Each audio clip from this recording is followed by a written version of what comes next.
अध्याय 1। भलाई का ज़माना नहीं रहा। अनुवादक हेनी ट्रांसलेशंस। संपादक हेनी ट्रांसलेशंस। गांव में सब तरफ बस एक ही बात की चर्चा थी। वो अनाथ लड़की जिसे मुकबधिर दादी लियू ने 10 साल से भी ज्यादा वक्त तक पाला पोसा, उसके असली माँ बाप अब शहर से आकर उसे वापस ले जाने आए हैं।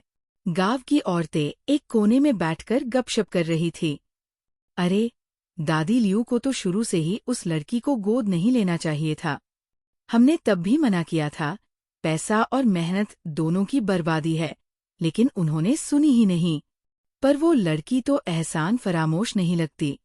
पता नहीं, एक तरफ उसके असली माँ बाप जो शहर में रहते हैं और दूसरी तरफ एक गरीब गूंगी बूढ़ी औरत।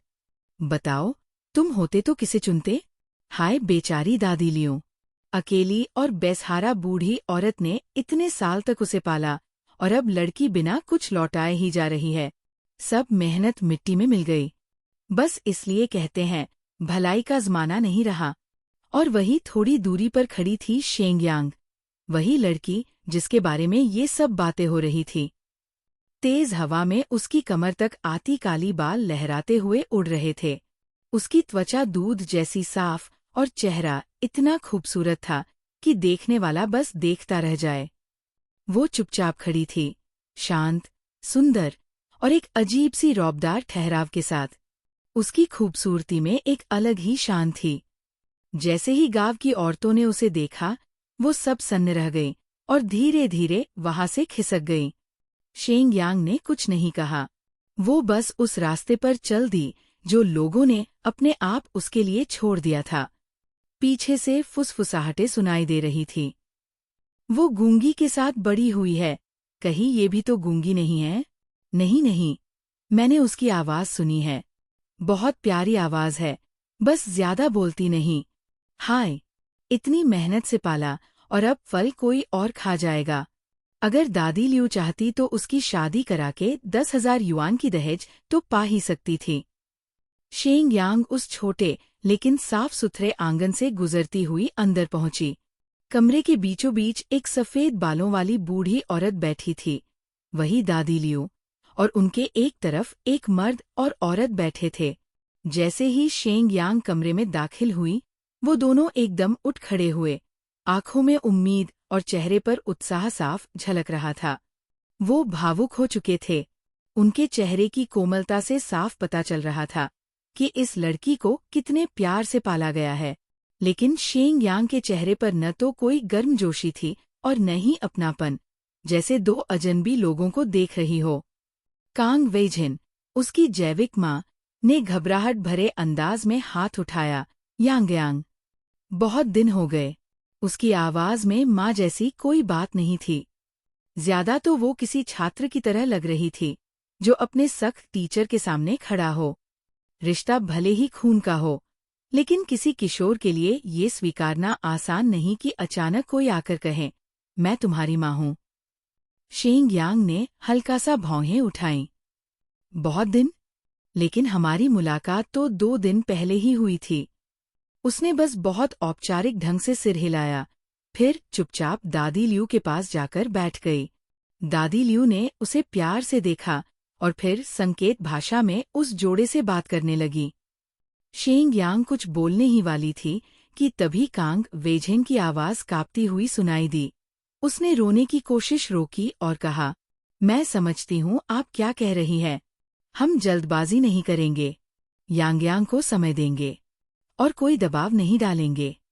दादी लियू की आंखें सब कुछ समझ चुकी थी, फिर भी उनके चेहरे पर वही शांत मुस्कान थी। 2 दिन पहले जब ये जोड़ा आया था, तब तो इन्हें इशारों की भाषा बिल्कुल नहीं आती थी। और अब वो समझने लगे हैं। दादी लियू ने शेंगयांग का हाथ हल्के से पकड़ा, फिर छोड़ दिया और दोबारा इशारे करने लगी। उनका एक ही मकसद था, अगर ये लोग शेंगयांग के साथ अच्छा व्यवहार करें तो वो उसे इनके साथ भेजने को तैयार है। अचानक उस जोड़े ने उनके सामने झुककर सिर झुकाया। दादी लियू ने उन्हें रोका, लेकिन वो बोल नहीं सकती थी। फिर भी दोनों ने जिद पकड़ी और 3 बार जमीन पर सिर टेककर प्रणाम किया। इतनी जोर से सिर टेका कि उनके माथे लाल हो गए। शेंगयू, जो अब 40 से ज्यादा उम्र के हो चुके थे, बोले, हमें पता है कि हमने बहुत गलती की है। आपने यांगयांग को इतने सालों तक पाला। हम हमेशा आभारी रहेंगे और हम उसे अक्सर आपसे मिलने लाएंगे। अब से आप यांगयांग की दादी है। वो शेंगयांग को देख रहे थे, गहराई से, नम आंखों के साथ। हम उसकी जिंदगी में नहीं थे, लेकिन अब अपनी पूरी ताकत और प्यार से उसकी जिंदगी भरपाई करेंगे। गांव वाले अब भी बाहर खड़े होकर बातें कर रहे थे। लगता है पहले बेटे की चाह में लड़की को छोड़ दिया था। अब जब लड़की किसी और ने पाल ली तो फिर आ गए लेने। दादी लियू तो बेचारी मूर्ख है। सारी जिंदगी दुख ही झेला उन्होंने। देखो ना, अब न लड़की रही, न पैसा। इतने साल कष्ट उठाने का क्या फायदा हुआ? तभी वहां 2 बड़ी-बड़ी शानदार कारें आकर रुकीं, एकदम गेट के सामने। गांव के कुछ लोग जो गाड़ियों की समझ रखते थे, उन्हें देखकर दंग रह गए। इतनी महंगी कारें, और वो भी कीचड़ में खड़ी। अध्याय 2। ज्यादा सोच रही हो तुम। जैसे ही कार का दरवाजा खुला, उसमें से कुछ मझोली उम्र की औरतें उतरीं। सबने एक जैसे यूनिफॉर्म पहने हुए थे, जैसे किसी होटल या अमीर घर की सर्विस स्टाफ हो। उसी समय उस कपल यानी कांग वेजिन और उनके पति ने भी गाड़ी से उतरते हुए मुस्कुराकर कहा, पिछले 2 दिन में मैं सब तैयारियों में लगी रही, दादी लियू। ये सब मेड्स हैं जो मैंने आपके लिए रखी हैं। अब आपका खाना, कपड़े, रहना सहना और आना जाना, सब कुछ ये संभालेंगी। फिर उन्होंने जो कहा वो सुनकर तो वहां खड़े सारे गांव वालों की आंखें फटी की फटी रह गईं। मैंने गांव के सरपंच का 5 मंजिला घर भी खरीद लिया है। अब वो आपका है। आपने हमारी यांगयांग को पाला, इतनी बड़ी कृपा की। हम उसका कर्ज कैसे चुका सकते हैं? जो कुछ भी कर रहे हैं, वो तो कुछ भी नहीं। अब आपको किसी बात की चिंता करने की जरूरत नहीं है। बस आराम से अपनी जिंदगी जिए। वहां जो लोग खड़े थे, सब हैरान, जलन से भरे और अंदर ही अंदर कुड़कुड़ाते हुए सोच रहे थे, हाय, काश हमने उस लड़की की परवरिश की होती। अब वापस यान सिटी में यांगयांग अपने नए घर लौट आई थी। 1 साल पहले असली शेंगयांग का एक्सीडेंट में निधन हो गया था, और तभी ये नई आत्मा इस शरीर में आ गई थी। साथ ही उसे एक विशेष शक्ति भी मिली थी। अब कुछ समय पहले असली शेंगयांग के असली माता पिता इस गांव आए और उसे अपने साथ ले जाने लगे। यांगयांग नहीं जाना चाहती थी, लेकिन दादी लियू ने उसकी भलाई के लिए जोर दिया कि वो शहर में अपने असली माँ बाप के साथ जाए। दादी की तबीयत भी ठीक नहीं थी, इसलिए यांगयांग ने उनका दिल रखने के लिए जाने का फैसला कर लिया। वैसे भी शेंग परिवार ने दादी के लिए इतना कुछ कर दिया था कि अब उसे कोई चिंता नहीं थी। अब वो अपने बेड पर लेटी थी, छत को निहार रही थी, जो तारे भरे आकाश की तरह सजी हुई थी। उसे यहाँ आए 3 दिन हो चुके थे। तभी दरवाजे पर हल्की सी दस्तक हुई। आ जाइए, यांगयांग ने ठंडे स्वर में कहा। दरवाजा खुला और अंदर आई कांग वेजिन, उसकी सगी माँ, जिससे 17 साल का बिछड़ाव रहा। हाथ में एक ट्रे थी और चेहरा हल्की मुस्कान से भरा हुआ। वो सीधे उसके बेड तक आई और धीरे से बैठ गई। यांगयांग, उन्होंने कोमल आवाज में कहा, तुम्हारे पापा बिजनेस ट्रिप पर गए हैं, लेकिन जाते वक्त तुम्हारे लिए बर्ड्स नेस्ट, शार्क फिन और फिश माउ लाए थे। मैंने तीनों चीजों से सूप बनाया है। तुम कौन सा पीना चाहोगी? यांगयांग ने उस ट्रे को देखा। ये ट्रे तो किसी बीमार मरीज के लिए जैसे खास बनाई गई हो। उसका चेहरा बिना किसी भाव के रहा। फिर भी कांग वेजिन ने उम्मीद से पूछा, या फिर तुम चाहो तो तीनों पी सकती हो? फिर जल्दी से बोली, वैसे मैं डॉक्टर से पूछ लेती हूँ पहले। यांगयांग ने कहा, जरूरत नहीं है। उसने बर्ड्स नेस्ट वाला कटोरा उठाया और कहा, यही ले लूंगी। कांग वेजिन ने उसे नजर भरकर देखा और मन ही मन नोट कर लिया। अच्छा, यांगयांग को बर्ड्स नेस्ट पसंद है। कांग वेजिन अपनी बेटी से रिश्ता सुधारने की पूरी कोशिश कर रही थी, लेकिन ज्यादातर समय यांगयांग बहुत ही संक्षिप्त और ठंडे जवाब देती थी। फिर भी कांग वेजिन का उत्साह कम नहीं हुआ। उन्हें लगता था कि धीरे धीरे रिश्ता सुधर रहा है। उसी वक्त उनका मोबाइल बजा। एक मीठे पल में इस खलल से वो झुंझलाए, चेहरे पर गुस्सा झलक गया। उन्होंने फोन उठाया और गुस्से से बोली, क्या बात है? यांग की उंगलियां जो चमच पकड़ रही थी, पल भर के लिए रुक गईं। कांग वेइझेन को लगा उन्होंने गुस्से में कुछ ज्यादा बोल दिया, तो जल्दी से मुस्कुराकर बोली, यांग, तुम आराम से सूप पीना, मैं बस कॉल ले लेती हूँ। वो बुकशेल्फ की तरफ मुड़ी और कॉल लेने लगी। कुछ देर बाद जब वापस आई तो थोड़ी असहज होकर बोली, यांग, तुम्हारा तीसरा भाई आया है, अभी नीचे है, क्या तुम मिलना चाहोगी? फिर जल्दी से कहा, अगर नहीं मिलना चाहती हो तो कोई बात नहीं। लेकिन यांग ने सिर हिलाया। ठीक है। कांग वेइझेन का चेहरा खुशी से खिल गया। इसका मतलब है कि यांग खुद भी परिवार में घुलने की कोशिश कर रही है। यांग का कमरा बहुत बड़ा था, लगभग 100 वर्ग मीटर का। डुप्लेक्स स्टाइल में बना हुआ था, जिसमें living room, cloak room, game room सब कुछ था। एक पूरी दुनिया बसाई गई थी सिर्फ उसके लिए। तभी उसके कमरे में आया उसका तीसरा भाई, शेंग यूशी। वो चुपचाप यांग को देख रहा था। उम्र में लगभग बराबर थे, लेकिन वो थोड़ा घबराया और शर्माया सा लग रहा था। लेकिन जैसे ही उसने हिम्मत करके नजर उठाई और अपनी बहन को देखा, उसका सांस थम गया। फोन पर उसकी माँ ने उसे मिलने से मना कर दिया था और मजाक में कहा था, तू तो इतना भद्दा है, कहीं यांग डर न जाए। शेंग यूशी को ये सुनकर बहुत बुरा लगा था, लेकिन अब जब उसने अपनी बहन को देखा, वो तो सचमुच परी जैसी थी। उसे तो लगने लगा कि इस परिवार में सबसे अजीब शक्ल शायद उसी की है। उसने झिझकते हुए कहा, हाँ, हेलो। यांग ने हल्की मुस्कान के साथ जवाब दिया, हेलो। तभी पीछे से कांग वेइझेन झल्लाई, उसे बहन बुलाओ। और फिर पल भर में ही ममता भरी आवाज में बोली, देखो अपनी बहन को, कितनी विनम्र है तुमसे ज्यादा। उसी वक्त दरवाजे से एक और मीठी आवाज आई, तीसरे भैया, क्या मैं अंदर आ सकती हूँ? Chapter 3 jealousy. कांग वेइझेन की भौहें तंग गईं। उसने कुछ कहने की सोची भी नहीं थी कि तभी उसका बेवकूफ बेटा खुशी खुशी हाथ हिलाते हुए बोला, युए, अंदर आ जाओ। और तभी एक सफेद फ्रॉक पहने हुई लड़की कमरे में झोंके की तरह अंदर आ गई।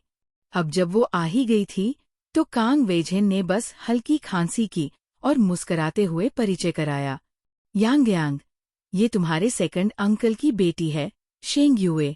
जब से शेंग यांग इस घर में आई थी, कांग वेइझेन ने उसे शेंग परिवार के सदस्यों के बारे में थोड़ी जानकारी दे दी थी। हालांकि उसने ये बातें बस एक बार ही बताई थीं। उसे लगा था यांग शायद सब भूल जाएगी, लेकिन यांग ने सब नाम और रिश्ते याद कर लिए थे। शेंग यांग के दादा के 2 बेटे थे, बड़ा बेटा उसका पिता और छोटा बेटा शेंग युए का पिता। ये पहली बार था जब शेंग युए इस कमरे में आई थी। वो खुद को रोक नहीं पाई और चारों तरफ उत्सुकता से देखने लगी। उसकी और शेंग यूशी, तीसरे भाई, की उम्र लगभग बराबर थी और दोनों परिवारों में भी नजदीकी थी, इसलिए वो अक्सर इस घर में खेलने आती थी। यहाँ तक कि कई बार रात भी यही रुक जाती थी।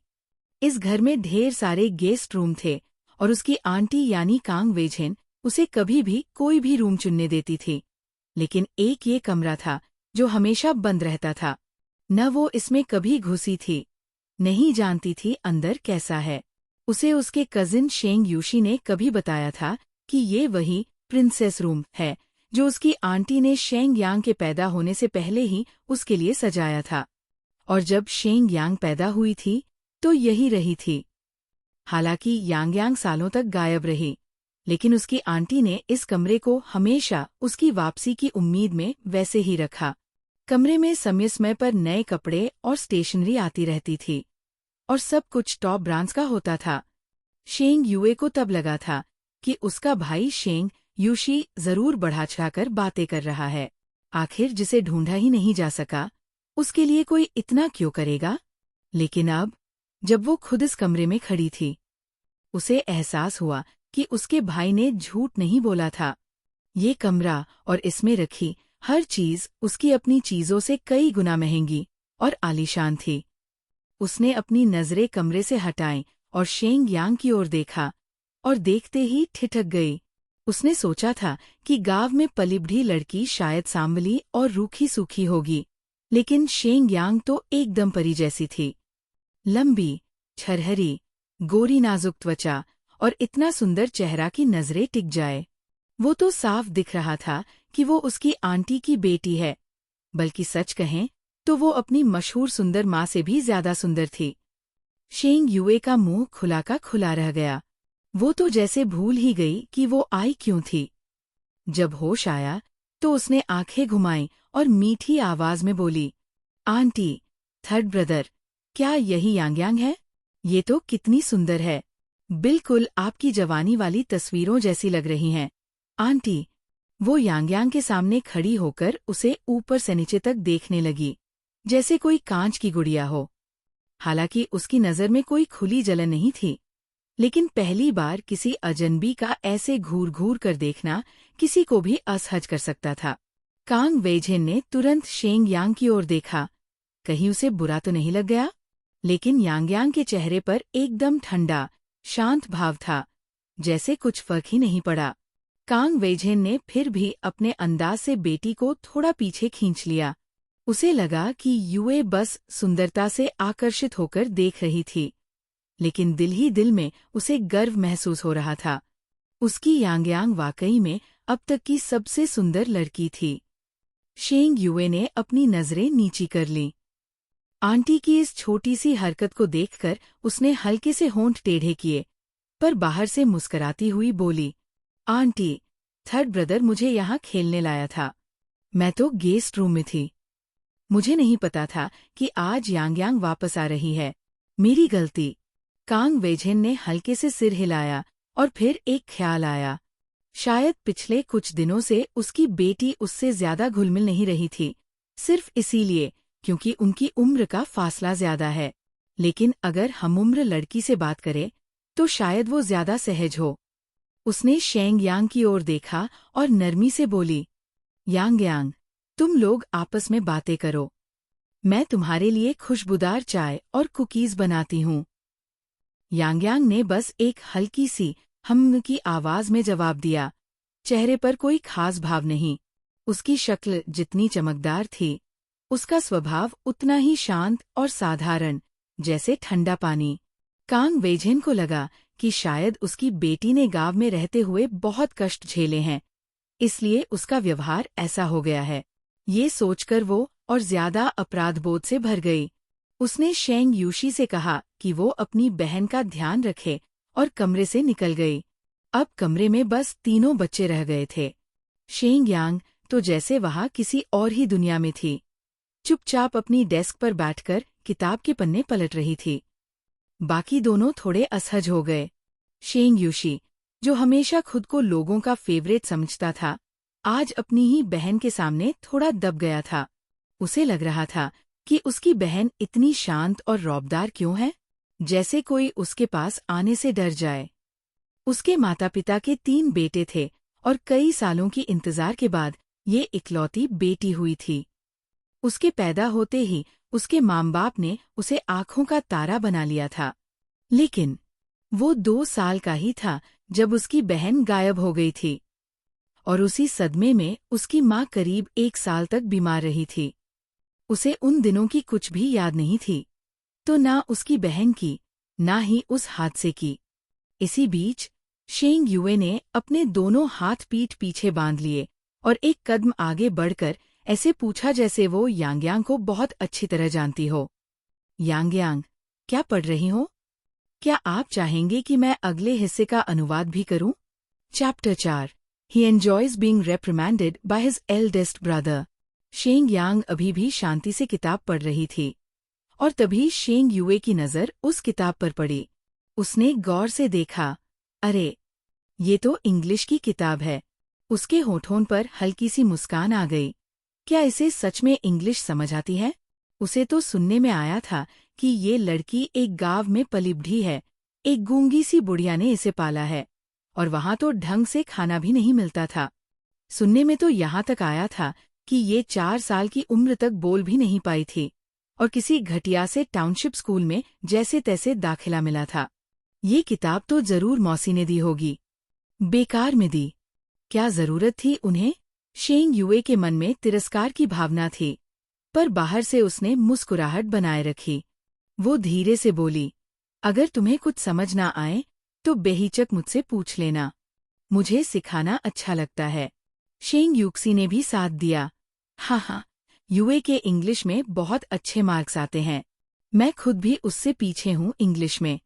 शेंग यांग ने कुछ जवाब नहीं दिया, पर शेंग युए को कोई फर्क नहीं पड़ा। वो एक कदम और आगे बढ़ी, झुकते हुए देख रही थी कि कब शेंग यांग किसी शब्द पर रुके और वो फौरन अपने ज्ञान का जलवा दिखा दे। पर वो तो इतनी तेजी से पन्ने पलट रही थी कि किताब के पन्नों की हल्की परछाई तक दिख रही थी। शेंग युए तो खुद शब्द पढ़ ही नहीं पा रही थी उस रफ्तार में, समझना तो दूर की बात थी। और इससे पहले कि वो कुछ सोचती, शेंग यांग एक और पन्ना पलट चुकी थी। युए को मौका ही नहीं मिला अपना ज्ञान दिखाने का। झुंझलाते हुए उसने तीखे लहजे में कहा, ऐसे किताब पढ़ने से कुछ नहीं होता। ये तो बस समय की बर्बादी है।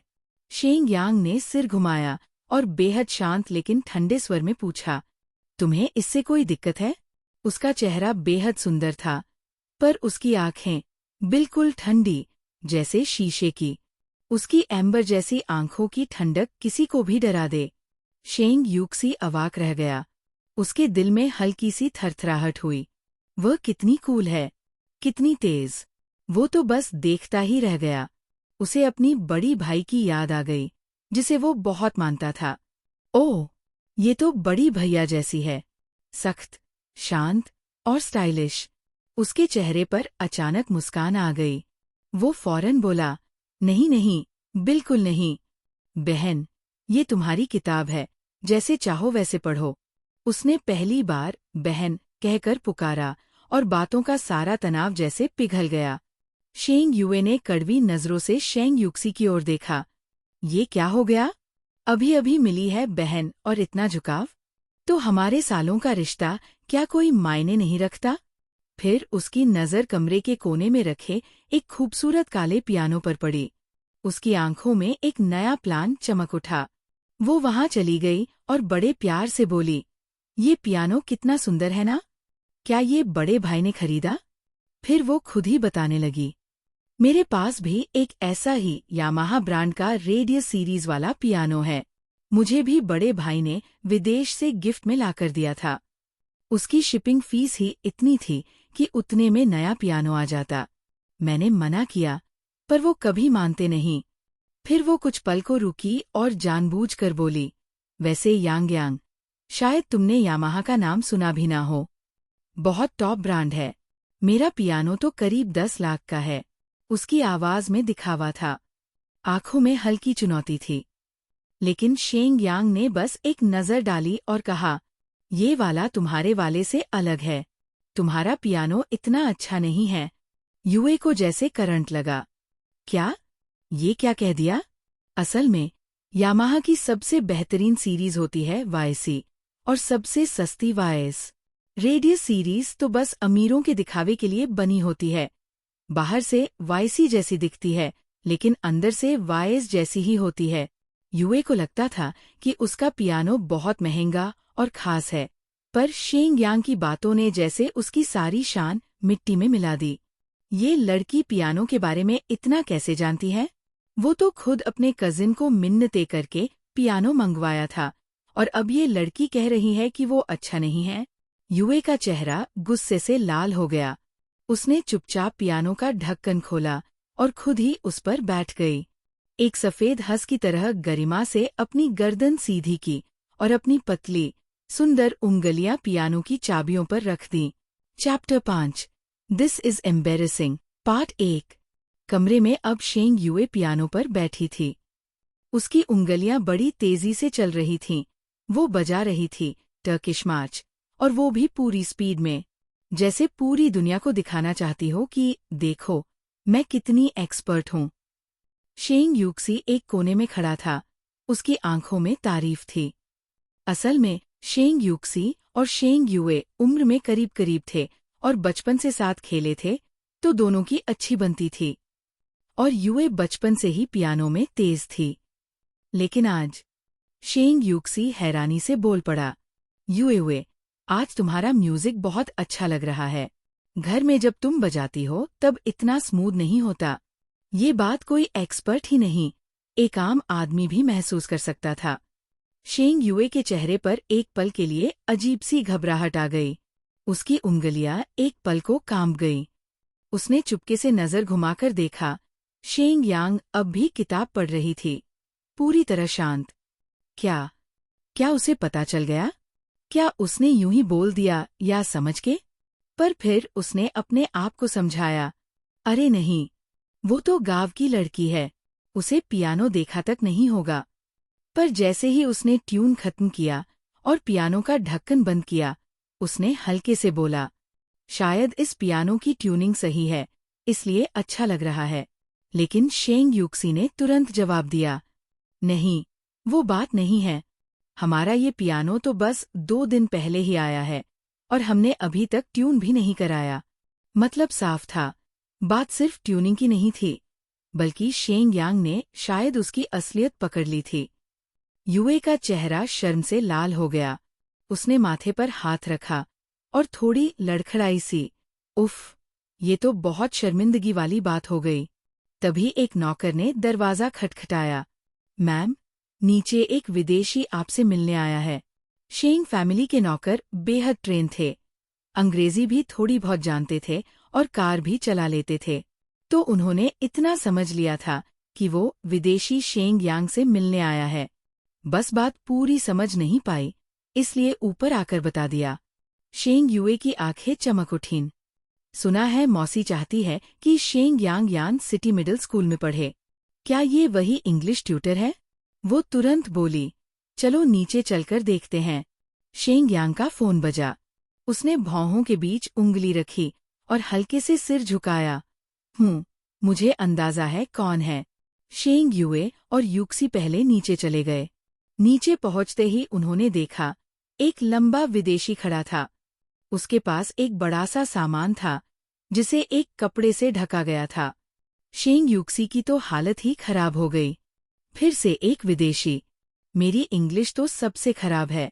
अगर इंग्लिश ना होती तो मेरा एग्जाम स्कोर अच्छा आ सकता था। उसे युए की ओर उम्मीद भरी नजरों से देखा, जैसे कह रहा हो, बचाओ। युए ने प्यार से उसके हाथ पर थपथपाया। थर्ड ब्रदर, चिंता मत करो, मैं ट्रांसलेट कर दूंगी। वो विदेशी की ओर बढ़ी, मुस्कुराते हुए बोली, hello, how can I help you? लेकिन साथ ही उसने आंखों के कोने से देखा, शेंग यांग सीढ़ियों से उतर रही थी, तो उसने और भी शालीनता दिखाने की कोशिश की। पर तभी विदेशी बोल पड़ा, और इतनी तेज तेज अंग्रेजी में, वो भी अजीब से एक्सेंट में, कि शेंग युए की आंखें चौड़ी हो गईं। ये क्या बोल रहा है? कुछ समझ नहीं आ रहा। उसे बस 2-4 शब्द ही समझ में आए। लेकिन शेंग यांग और यूक्सी के सामने ये मान लेना कि उसे कुछ समझ नहीं आया, नामुमकिन। तो वो मुस्कराई और बोली, ये खुद को इंट्रोड्यूस कर रहा था। ये वही इंग्लिश ट्यूटर है जिसे मौसी ने यांग के लिए रखा है। यूक्सी तो खुश हो गया, युए, तुम तो कमाल हो। फिर उसने विदेशी के पास रखे बड़े से बॉक्स की ओर देखा, लेकिन ये इतना बड़ा सामान क्यों लाया है? युए के पास कोई जवाब नहीं था। पर उसने हिम्मत करके फिर से विदेशी से पूछा, और फिर वही हुआ, कुछ भी समझ नहीं आया। लेकिन चेहरे पर आत्मविश्वास बनाए रखते हुए बोली, वो उसका लगेज है। यूक्सी ने सिर हिलाया, ओ अच्छा। उसकी नजरों में युए अब सुपरस्टार थी। तभी शेंग यांग चुपचाप आगे बढ़ी। उसने सीधे विदेशी की आंखों में देखकर कहा, नो। उसकी आवाज बहुत स्पष्ट थी, और जब उसने अंग्रेजी में बोला, तो उसकी आवाज में एक अजीब सी खनक थी, एक आकर्षण। यूक्सी घबरा गया। नहीं, यांग, ये वही ट्यूटर है जो मम्मी ने तुम्हारे लिए बुलाया है। युए तो हंसते रह गई। हाँ, गांव की लड़की है, शायद, यस, उनके अलावा कुछ नहीं आता इसे। विदेशी को नो तो समझ में आ गया। पर अब वो और भी घबरा गया, पसीने में भीग गया था, समझ नहीं पा रहा था कि क्या करे। और फिर उसने सीधा कपड़ा हटा दिया। सामने जो निकला वो लगेज नहीं, एक चमचमाता हुआ नया पियानो था। और वो भी ऐसा पियानो जिसे कोई भी देखकर कह दे, ये टॉप क्लास है। अध्याय 6। ये तो और भी शर्मनाक हो गया। शेंग यूक्सी बिल्कुल सन्न रह गया था, और शेंग युए का चेहरा शर्म के मारे बिल्कुल बैंगनी पड़ गया था। वो विदेशी आदमी कुछ समझाने की बहुत कोशिश कर रहा था, अपने हाथों से इशारे कर करके। तब सबको समझ आया कि वो असल में पियानो डिलीवर करने आया है, न कि कोई टीचर। उसी समय कांग वेझेन अपना काम निपटाकर बाहर आई। शेंग युए को जैसे ही ये मौका मिला, वो फौरन बोल पड़ी, आंटी, आप बिल्कुल सही समय पर आई। क्या यही वो पियानो टीचर है जिसे आपने यांगयांग के लिए बुलाया है? और यांगयांग इसे भगा रही है। कांग वेझेन ने थोड़ा चौंकते हुए कहा, पियानो टीचर? मैंने तो कोई टीचर हायर नहीं किया। अब शेंग युए का चेहरा एकदम सफेद पड़ गया। शेंग यूक्सी की सवालों से भरी नजरों से वो बचने लगी, और मन ही मन सोचने लगी कि काश जमीन फट जाए और वो उसमें समा जाए। कांग वेझेन ने जब विदेशी आदमी और चमकता हुआ पियानो देखा तो थोड़ा हैरान रह गई। इसी दौरान एक और ग्रुप वहां आ गया। उसमें से एक आदमी ने विदेशी से कुछ कहा, और फिर विदेशी का चेहरा ऐसे बन गया जैसे कोई बहुत बड़ी गलती हो गई हो। फिर उस आदमी ने शेंग परिवार से कहा, माफ कीजिए, ये डिलीवरी वाला गलती से गलत एड्रेस पर आ गया था। कांग वेझेन ने भौहें चढ़ा ली। वो पियानो के बारे में थोड़ा बहुत जानती थी। उनका दूसरा बेटा तो एक फेमस म्यूजिशियन था जो दुनिया भर में परफॉर्म करता था। 20 मिलियन युआन का पियानो गलती से किसी और घर पहुंच जाए, ये बात हजम करना मुश्किल था। लेकिन फिर उन्हें याद आया कि उनके पति ने बताया था कि पास में कोई नया पड़ोसी शिफ्ट हुआ है, तो हो सकता है डिलीवरी वाले ने एड्रेस कंफ्यूज कर दिया हो। पर ऐसा महंगा पियानो? लगता है नया पड़ोसी बहुत अमीर है। शेंग युए इतनी बुरी तरह बेइज्जत हो चुकी थी कि बिना कुछ कहे वहां से खिसक गई। इधर शेंग यांग जैसे ही अपने कमरे में लौटी, उसे एक मैसेज आया, तुमने वो बेक्सटाइन लुइस 15 वाला पियानो क्यों नहीं लिया? वो तुम्हारे लायक है। और उसके साथ एक स्माइली फेस वाली इमेज .jpg भी थी। शेंग यांग ने एक हाथ से जवाब लिखा, वो बहुत ज्यादा दिखावटी है। ठीक है, उधर से जवाब आया, और साथ ही एक लंबी सी सांस। क्या इस लड़की को पता भी है कि ये पियानो कितना अनमोल है? लोग इसके लिए कितनी मेहनत करते हैं, और इसने तो एक झटके में मना कर दिया। लेकिन शेंग यांग ने फिर ठंडे स्वर में रिप्लाई किया, अब डिस्टर्ब मत करो, मैं बिजी हूँ। उसके बाद उसने जो किताब उठाई वो इंग्लिश नहीं बल्कि मैथ्स की किताब थी। कांग वेझेन जब उसके कमरे के सामने से गुजरी और देखा कि शेंग यांग अब भी पढ़ रही है, तो उन्हें खुशी नहीं बल्कि गिल्ट महसूस हुआ। कुछ दिनों बाद यांगयांग को नए हाई स्कूल में जाना था। गांव के स्कूल और यहाँ के टॉप स्कूल में बहुत फर्क होता है। यांगयांग के ऊपर जरूर बहुत दबाव होगा। असल में अगर यांगयांग पढ़ाई नहीं भी करना चाहती तो भी कोई बात नहीं, घर में रहकर परिवार की संपत्ति संभाल सकती थी। वैसे भी उसके 3 भाई हैं जिस पर वो हमेशा भरोसा कर सकती है।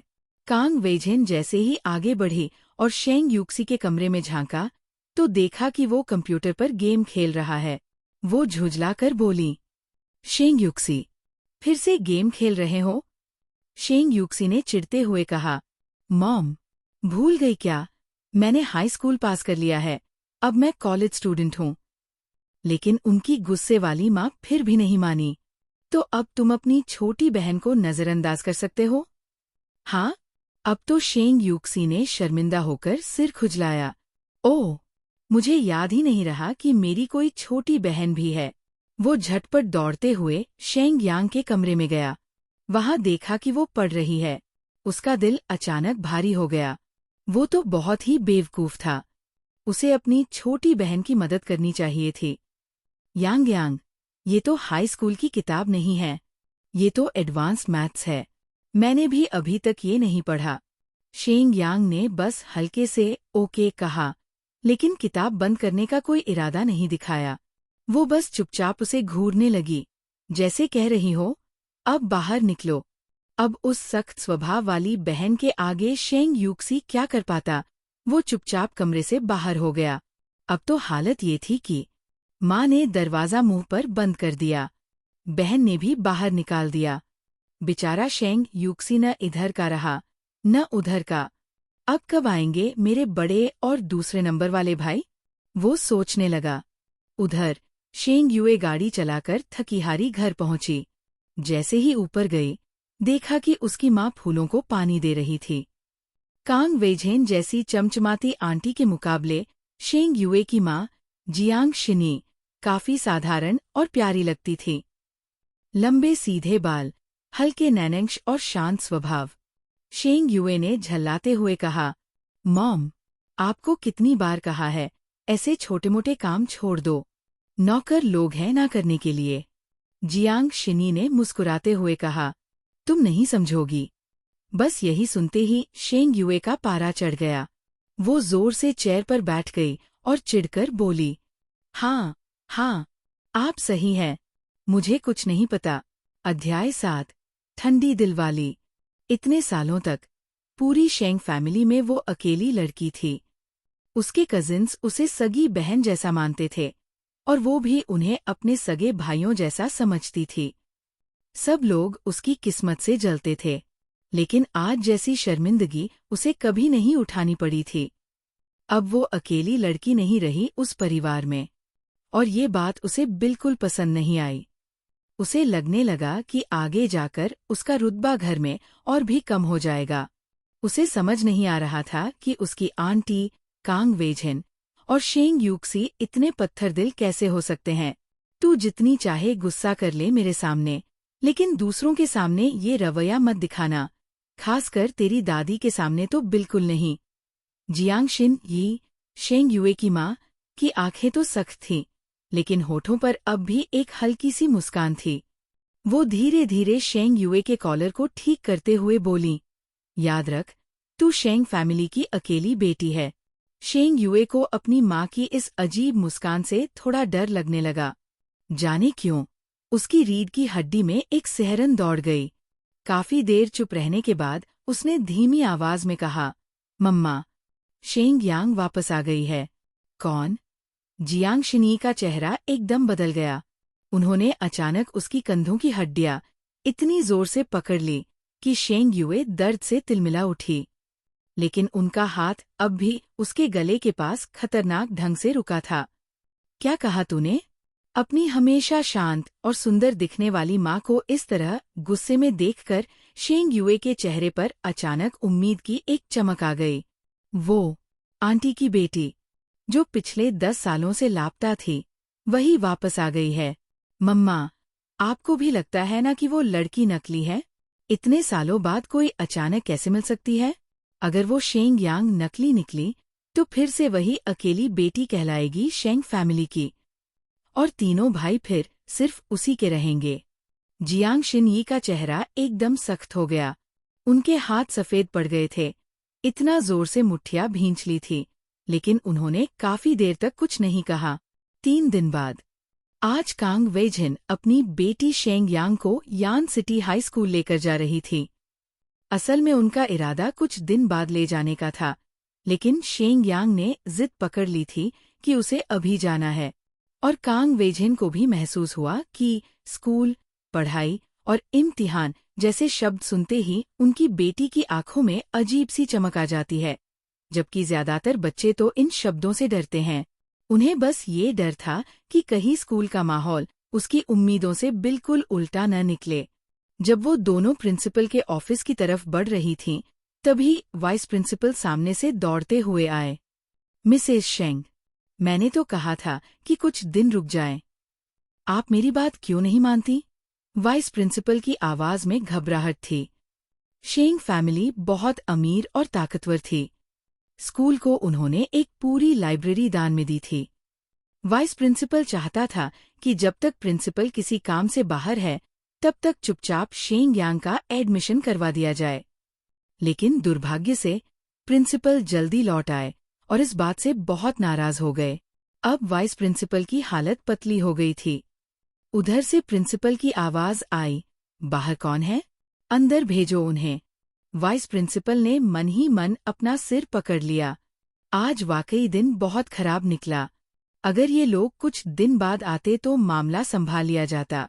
कांग वेझेन सब समझ गईं। उन्होंने बाहर खड़ी अपनी बेटी से हल्की मुस्कान में कहा, यांग यांग, तुम यहीं रुकना, मैं अभी आती हूँ। ओके, शेंग यांग ने बेहद शांत भाव से जवाब दिया। कांग वेझेन सोचने लगीं, क्या ये लड़की दुनिया की कड़वाहट से अब तक अनजान है, या फिर इतनी ठोकरें खा चुकी है कि अब कोई बात असर ही नहीं करती? उनकी आंखें भर आईं, लेकिन फिर भी वो अंदर ऑफिस में चली गईं। ऑफिस में शेंग युए वहां पहले से मौजूद थी। स्कूल के एनिवर्सरी इवेंट पर चर्चा के लिए वो स्टूडेंट रिप्रेजेंटेटिव के तौर पर आई थी। जैसे ही उसने अपनी आंटी और वाइस प्रिंसिपल को देखा, उसके चेहरे पर हल्की सी मुस्कान आ गई। जैसा सोचा था वैसा ही हुआ। आंटी किसी भी हाल में शेंग यांग को इस स्कूल में घुसाना चाहती है, लेकिन प्रिंसिपल ने कांग वेझेन को देखते ही चेहरा सख्त कर लिया। मिसेस शेंग, मैं आपकी भावनाओं को समझता हूँ, लेकिन आप समझती क्या है हमारे स्कूल को? ये सिटी का नंबर 1 स्कूल है। मैं इसका प्रिंसिपल हूँ। अगर मैं ही नियम तोड़ दूं तो क्या इज्जत रह जाएगी स्कूल की? और अगर किसी को पता चल गया तो? फिर उन्होंने वाइस प्रिंसिपल की तरफ घूरते हुए कहा, अगर मैं शेंग यांग को इस तरह एडमिट कर लूं, तो फिर मैं इस कुर्सी के लायक नहीं रहूंगा। आप ही बन जाइए प्रिंसिपल। अध्याय 8, सरप्राइज। वाइस प्रिंसिपल तो डर के मारे कांपने ही लगे। प्रिंसिपल वाकई में बहुत गुस्से में थे। माथे पर नसें तक उभर आई थीं। लेकिन वाइस प्रिंसिपल फिर भी धीरे से बोले, मैंने मिसेज शेंग से बात कर ली थी, और लाइब्रेरी की बिल्डिंग का काम भी शुरू हो गया है, तो फिर उसे तोड़ दो। प्रिंसिपल ने इतना जोर से टेबल पर हाथ मारा कि उनकी हथेली तक लाल पड़ गई। माहौल एकदम ठप हो गया। तभी शेंग युए ने अचानक कुछ कहा, प्रिंसिपल सर, मेरी कजिन शेंग यांग सच में बहुत दुख झेल चुकी है। उसने गांव में रहकर बड़े मुश्किल हालात में जिंदगी बिताई है। जिसने उसे पाला है वो तो बोल भी नहीं सकती। यांग ने बहुत कुछ सहा है। वो बोलते बोलते तो जैसे रो ही पड़ती, जैसे उसे अपनी कजिन की हालत पर बहुत दुख हो रहा हो। लेकिन प्रिंसिपल पर इसका कोई असर नहीं हुआ। उन्हें सबसे ज्यादा नफरत थी बैकडोर एंट्रीज से, यानी सिफारिश से एडमिशन। लेकिन इन सबका हमारे नियमों से क्या लेना देना? अगर हम हर किसी को यूं ही एडमिट करने लगें तो फिर हम शहर के सबसे अच्छे स्कूल कैसे रहेंगे? प्रिंसिपल के ये शब्द सुनकर कांग वेझेन समझ गई कि अब कोई उम्मीद नहीं बची। उन्होंने और समझाने की कोशिश तक नहीं की, क्योंकि उन्हें अपनी बेटी के बारे में प्रिंसिपल से और कुछ अपमानजनक सुनना मंजूर नहीं था। मन में एक टीस कांग वेझेन सोच रही थीं, अगर यांग यांग उस दिन गुम नहीं हुई होती तो आज हालात कुछ और होते। वो कभी भी इतनी छोटी समझी नहीं जाती। वो तो सबसे बेहतरीन लड़की बनती। अब जब बेटी खुद पढ़ना चाहती है तो वो उसके लिए सबसे अच्छा स्कूल खरीदने को भी तैयार है। पैसे की कोई कमी नहीं है। उनकी आंखों में एक दृढ़ निश्चय दिखने लगा। वो पलटीं और देखा कि यांग यांग दरवाजे पर खड़ी थी। पता नहीं दरवाजा कब खुला था, लेकिन यांग यांग उन्हें अपनी साफ सुथरी मासूम आंखों से देख रही थी। कांग वेझेन के मन में अचानक अपराध बोध सा जागा। क्या उसने सब कुछ सुन लिया? कांग वेझेन की आंखें भीगने लगीं। वो जल्दी से आगे बढ़ी, यांग यांग, चलो यहाँ से। लेकिन यांग ने उनका हाथ नहीं थामा। उसकी नज़र अब भी अंदर बैठे प्रिंसिपल पर टिकी थी। वो बोली, क्या मैं आपसे अकेले में बात कर सकती हूँ? प्रिंसिपल थोड़े चौंके। लगता था कि शेंग युए जो कह रही थी वो शायद सही था। एक गूंगी दादी के साथ पली बढ़ी लड़की शायद दुनिया की बातें ज्यादा नहीं जानती, पर इससे फर्क नहीं पड़ता। वो अपनी बात से पीछे नहीं हटने वाले थे। कांग वेझेन उसे रोकना चाहती थी, लेकिन जब देखा कि यांग यांग अड़ी हुई है तो उन्होंने प्रिंसिपल की तरफ एक चेतावनी भरी नजर डाली। उनकी नजर जैसे कह रही थी, अगर तुमने मेरी बेटी से कुछ भी अपमानजनक कहा तो सिर्फ लाइब्रेरी ही नहीं, पूरा टीचिंग बिल्डिंग भी उड़ा दूंगी। इतना सख्त लहजा था उस नज़र में कि प्रिंसिपल तक थोड़ा काँप गए। वो सोचने लगे, अभी समझ आया कि मिसेज शेंग एक इंटरनेशनल लेवल की बिजनेसवुमन क्यों है। उनकी नज़रों में ही बिजली है। काश उनकी ये तेजतर्रार बेटी बचपन से इनके साथ बड़ी हुई होती, तो आज वो भी एक शेरनी होती। अफसोस, प्रिंसिपल को अंदर से यांग के लिए थोड़ी सहानुभूति तो हुई, लेकिन वो अब भी अपना फैसला नहीं बदलने वाले थे। उन्होंने अपने चेहरे पर कोई भाव नहीं आने दिया। बाहर का माहौल। कांग वेजन बाहर चक्कर काट रही थी। हर एक सेकंड उन्हें 1 साल जितना लंबा लग रहा था। शेंग यूए भी वहीं खड़ी थी। मन ही मन उसे बहुत संतोष हो रहा था, लेकिन ऊपर से उसने अपनी आंटी को ढांढस बंधाया।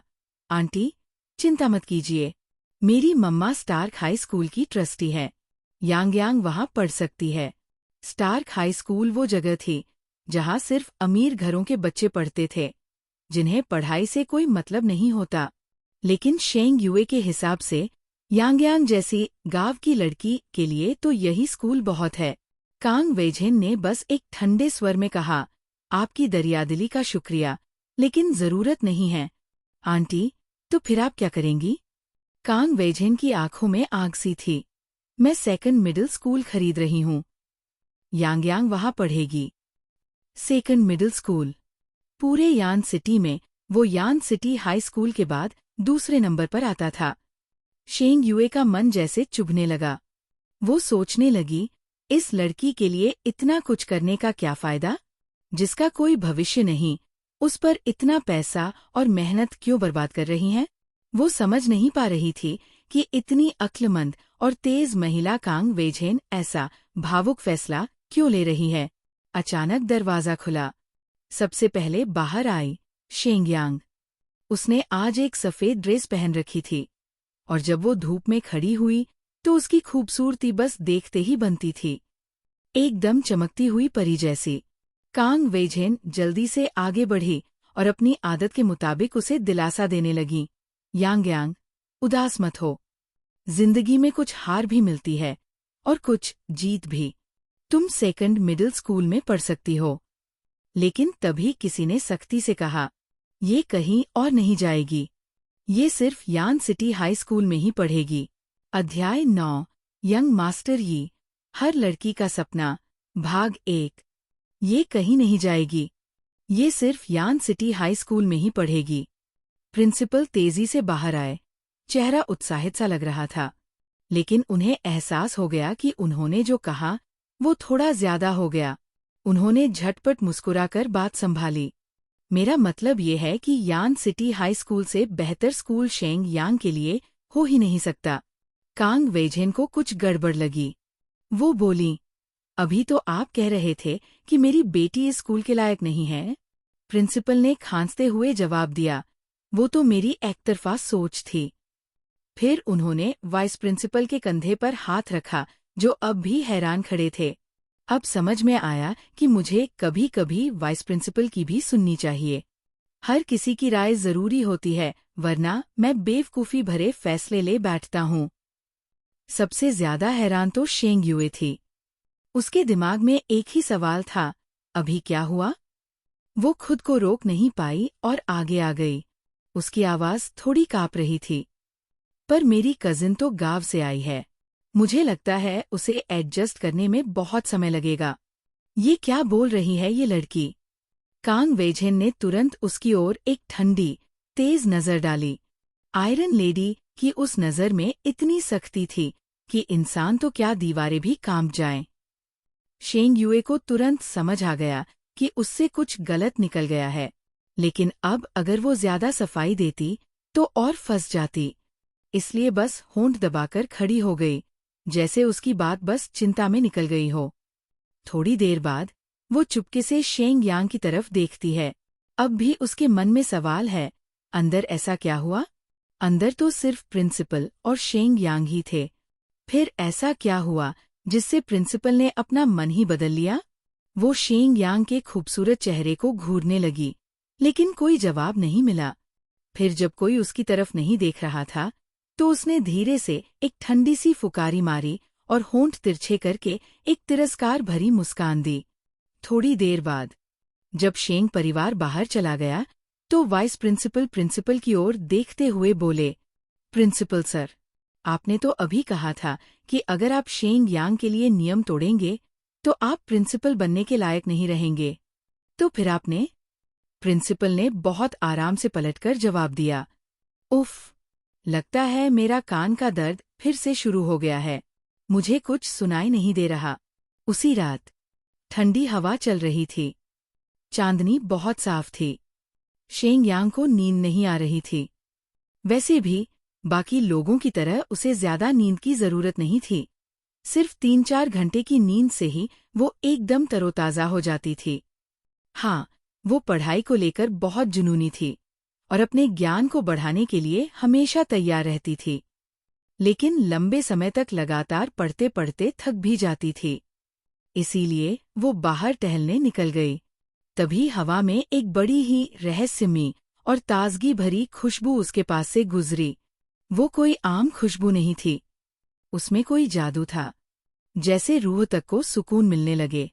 शेंग यांग उस खुशबू के पीछे पीछे चल पड़ी और जब उसे होश आया तो उसने खुद को एक भारी सी भूरे रंग की दरवाजे के सामने पाया, जिस पर बेहद नक्काशीदार सुंदर कारीगरी थी।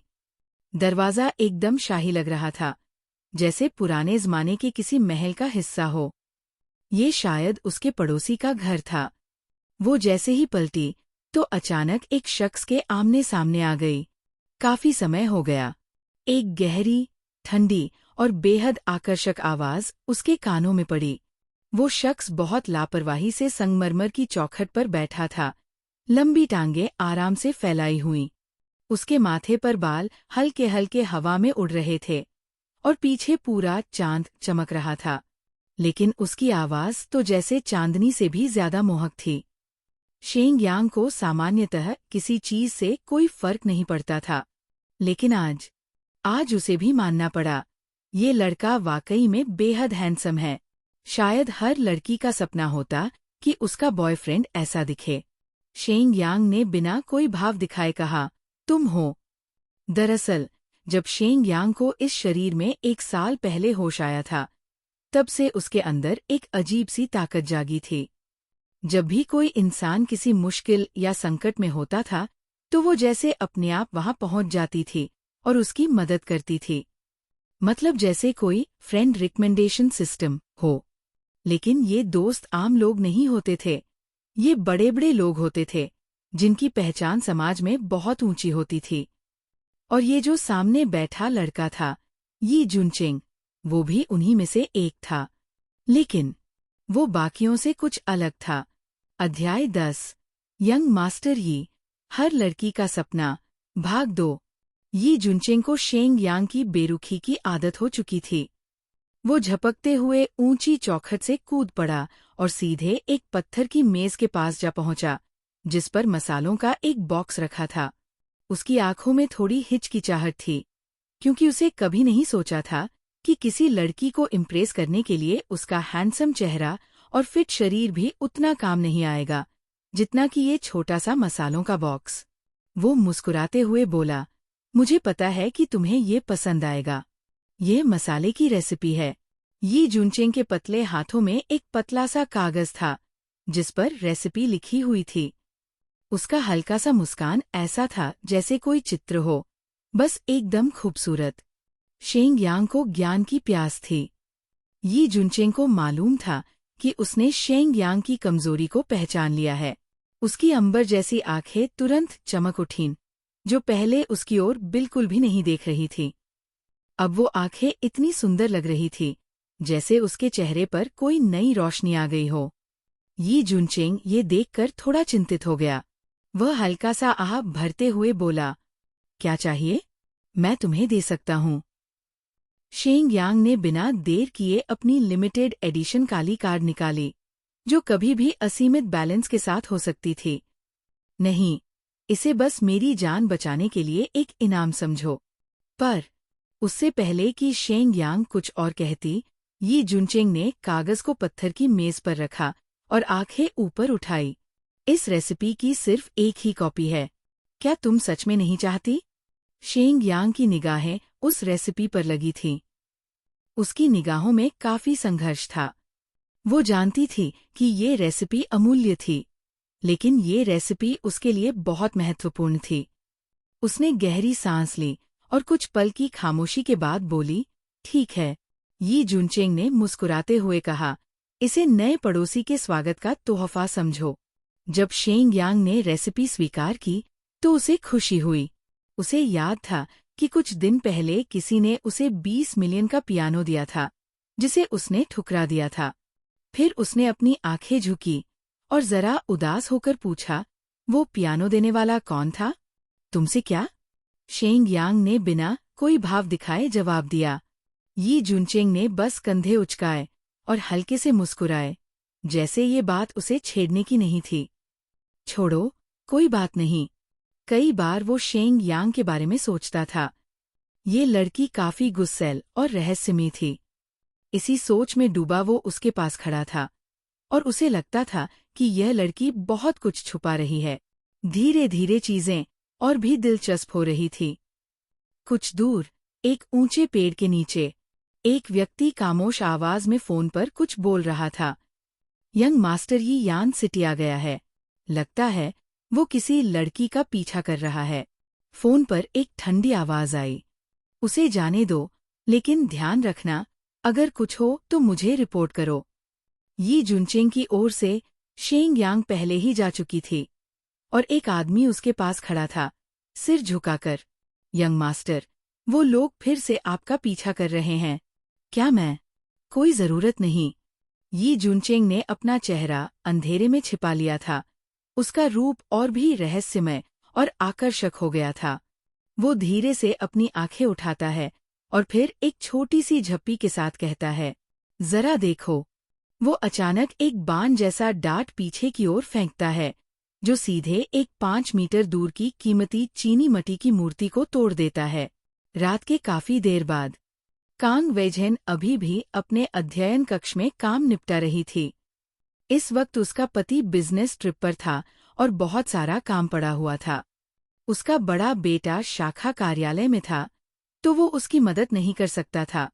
इसलिए अपनी बेटी के साथ ज्यादा वक्त बिताने के लिए उसे आधी रात तक काम करना पड़ रहा था। वो अपनी कंपनी को सहलाते हुए सोच रही थी और साथ ही मुस्कुराई कि उसकी खोई हुई बेटी अब वापस लौट आई है। बस जैसे ही वो काम करने के लिए फिर से ध्यान देती, तभी उसके फोन पर एक झटका सा आया। फोन का वाइब्रेशन उसकी नींद को तोड़ते हुए उसे जरा सा चौकस कर दिया। उसने नीचे देखा और कॉलर आईडी को देखा। उसकी आंखों में तुरंत एक ठंडी सी चमक आ गई।